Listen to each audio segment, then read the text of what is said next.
Hey guys, welcome back to another video. In today's video, I'm going to be showing you guys a passive money making guide.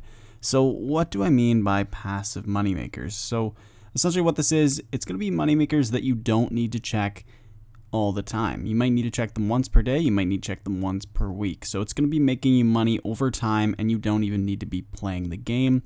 So these are going to be some really interesting money making methods. I'm specifically going to be touching on all of the Invention Machinery, which you can make a lot of passive money off of. Then I'm going to move on and talk about the player-owned farm passive money-making methods.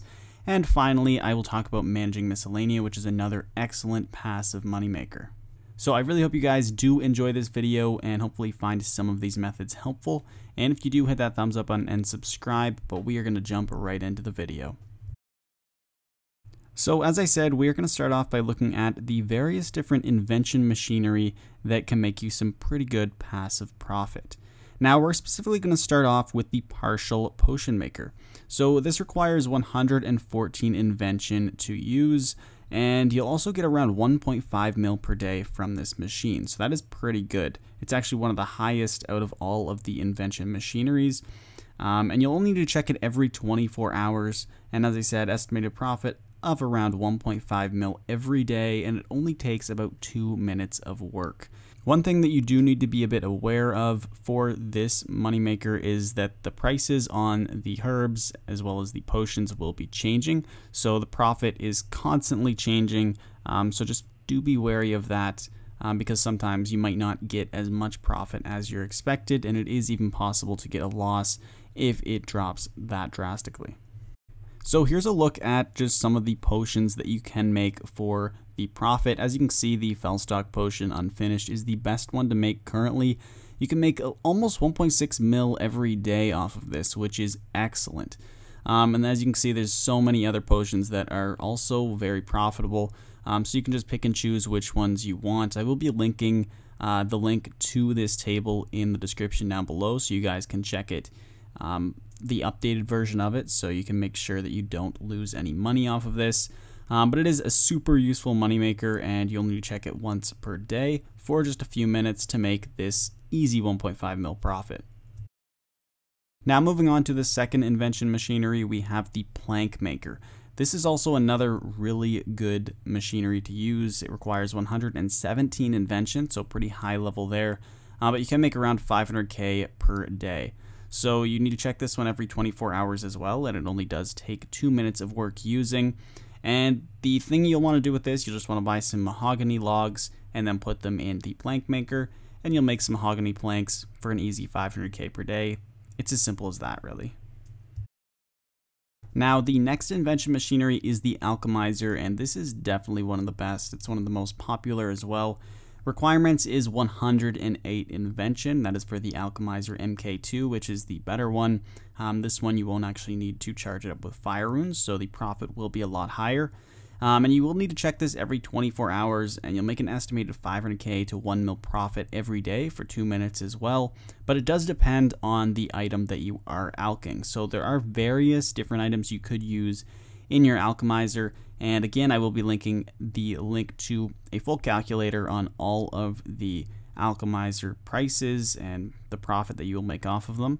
So if you are planning on using the alchemizer for a passive moneymaker, make sure you do check the updated calculator just to see the most up-to-date prices on each item. As you can see, a lot of them are going to be rune salvage and some dragon items, stuff like that. Those are probably the most stable items to use.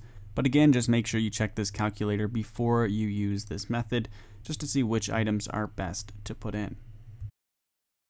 Now moving on to the next machine, we have the disassembler. This is also another extremely good invention machine to use, and it only requires level 81 invention.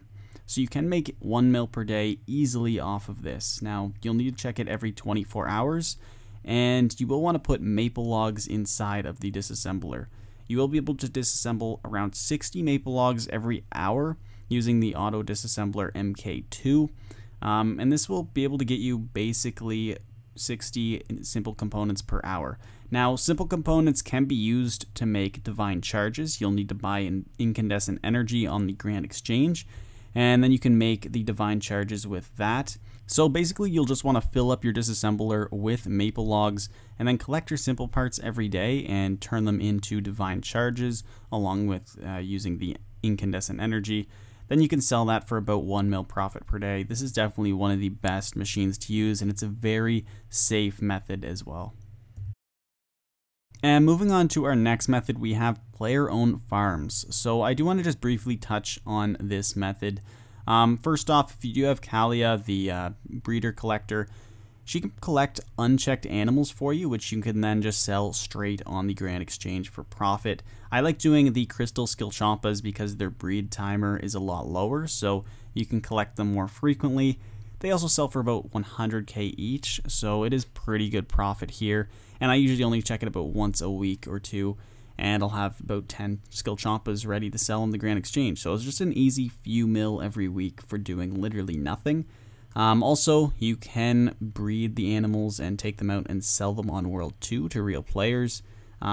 Since they are going to be already checked, you will not be able to sell them on the Grand Exchange, but real players will buy them. So you can also make money that way.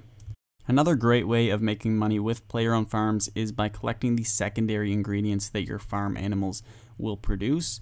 Now, the best animal to collect their secondary resources from is from the Rex dinosaurs at the Ranch Out of Time. So this could either be a Bagrata Rex, a Corbicula Rex, or a Pavosaurus Rex. And when you do collect the secondary ingredients from them, you will get the Bottle Dinosaur Roar, which can be sold for approximately 12k each right now, which is really, really great. So those would be the best creatures to get their secondary ingredients from at player-owned farms, but there's also various others. For example, Skillchompas will give you some crystal Skillchompas, and you can sell those for some pretty good profit as well. But overall, that's basically how you make money with player-owned farm, and it is a pretty good passive moneymaker. You can check the secondary ingredients once per day, and then just swap out the elder animals. You can sell them for beans. And you can even make money that way by buying the Supreme Growth Potions and finding some herbs or something that you can grow instantly for a bit of profit. Now, the last passive moneymaker that I do want to briefly touch on is managing Miscellanea. I will be linking a link to a full managing Miscellanea guide in the description, but I do just want to briefly touch on this in this money-making guide. So essentially, managing Miscellanea, only requirements are the Throne of Miscellanea, and Royal Trouble is highly recommended. Basically, you will want to make sure your approval rating is always pretty close to 100% because that's how you maximize the amount of loot you'll get per day. Now, if you do have Royal Trouble completed, the approval rating will decrease by 1% per day, and you can get it up just by helping out the workers around, just by mining the coal. You can rake the farm patches there, or even just cut the maple trees to get your approval rating up. So every day when you on reset time, you will be able to collect some resources. So the resources will go straight to your coffer, and you can collect them however you would like. The resources that you will obtain will depend on how you allocate your workers. Now, as you can see, I have allocated mine to collect herbs for me as well as uncooked fish. And that is one of the best ways of doing it. It does fluctuate every once in a while. I will also link a table showing the best way to allocate your workers in the description, so definitely check that out if you're looking to do this method.